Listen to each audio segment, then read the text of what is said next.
Well, welcome to Connect Group. I hope you have some good food, and if not, we have great food at ours. So you're welcome to join us. Just kidding, you're not, because we're full. But I hope you've been enjoying the marriage series that we've been doing here at Christ Place. I know that even as we've been studying and processing what we're going to be preaching about and talking on, I've kept kind of thinking, like, I know we're not all in the same phase of life, but I feel like the principles that are being communicated are good for anybody wherever they are. Not everybody's going to be married. Not everybody is married. We're all on our own journey, but one thing that keeps standing out to me is that it is so crucial that we have people in our lives, and the right people in our lives, and that we are the right people or the right person in another person's life. I mean, I think community and growing and building with one another is such a fundamental part of the gospel. Community is important wherever you are in your life. Proverbs 12:25 really highlights this for me. It says, "An anxious heart weighs a man down, but a kind word cheers him up." An anxious heart weighs a man down, but a kind word cheers him up. There have been so many times in my life that I have been weighed down, because everybody knows, if you have any sort of experience with anxiety and fear, that it can be a weight. It can be just crippling at times. But it's crazy how in just a moment it can be gone. It was a couple years ago, a little over 2 years ago. I was getting ready to preach at Van Dorn for the weekend. And so it was Sunday morning, and I woke up super early, and I was driving around just sort of praying over the morning. And it was one of those, like, where I was just getting beaten down from every direction, like, in my mind.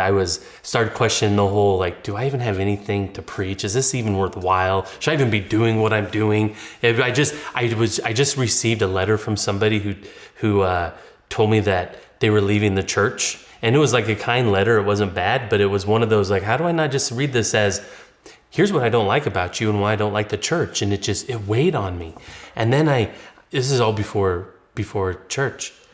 And then I opened up my phone app, and this was like 2 years ago. It was during the news just broke out about the Orlando nightclub shooting, if you remember that. And it's like, what is going on around here? Like, I was a mess. I was stressed out. I was anxious. And it's like, and now I'm supposed to go preach. I was in tears. And then my phone chimed, and I picked it up and read it. And it was from a friend of mine named Don. And we don't even have, like, we're an acquaintance. He's an acquaintance of mine. Like, we don't have, like, a relationship where you check in on each other or anything like that.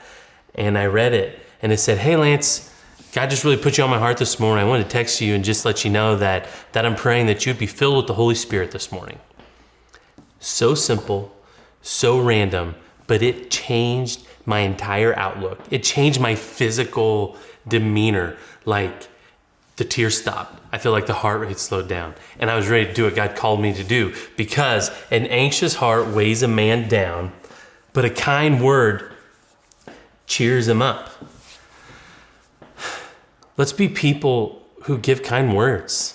It sounds like such a simple notion, but, like, we have the capacity to change the trajectory of somebody's day by the way we speak and by the life we bring.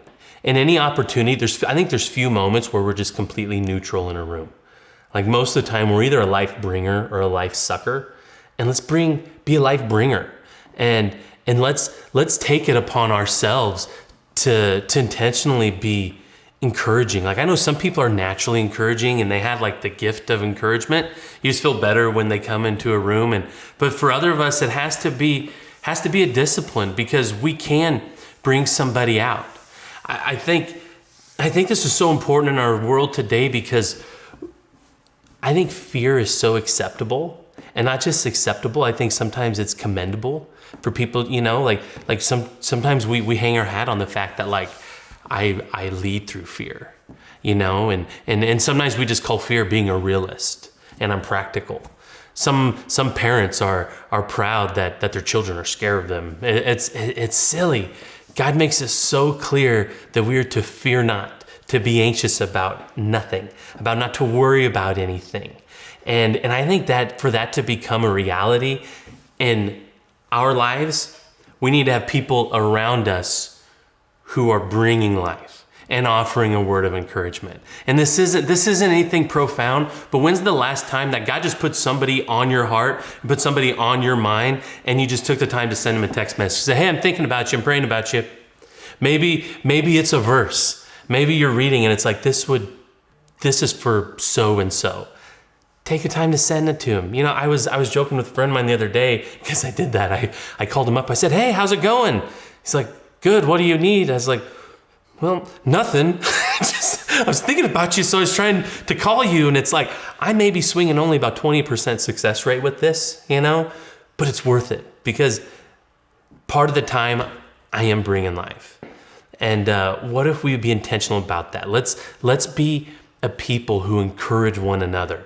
There's so much power to it. There's so much to this idea, and we could spend a lot of time on it. I want to jump over, but real fast, in Hebrews 3:12.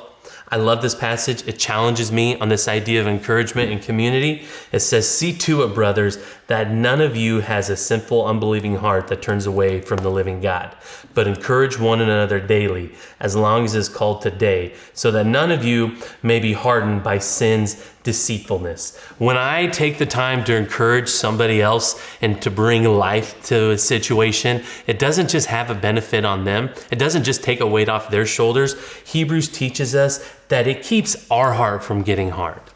It keeps us in perspective. Like if you're struggling and you need encouragement today, like find somebody to encourage. As we sow and as we pour out in that whole process, somehow God fills us up and somehow it brings life everywhere we go. We can be a life giver or a life taker. And so let's be life givers. And also, side note, if you are going to encourage somebody, take the time to really encourage them about something specific. I remember there was a time I was in it was a different culture. We were in Australia, and this guy, right when I got there, said, hey, you're a legend. I thought, oh my gosh, I'm a legend? Well, I learned that everybody calls everybody a legend. Like every day I heard somebody say, hey, you're a legend, mate, you're a legend. I thought, you don't even know me. I'm not a legend. It's like, give somebody more than a good on you, mate, you know? And let's just make our words matter.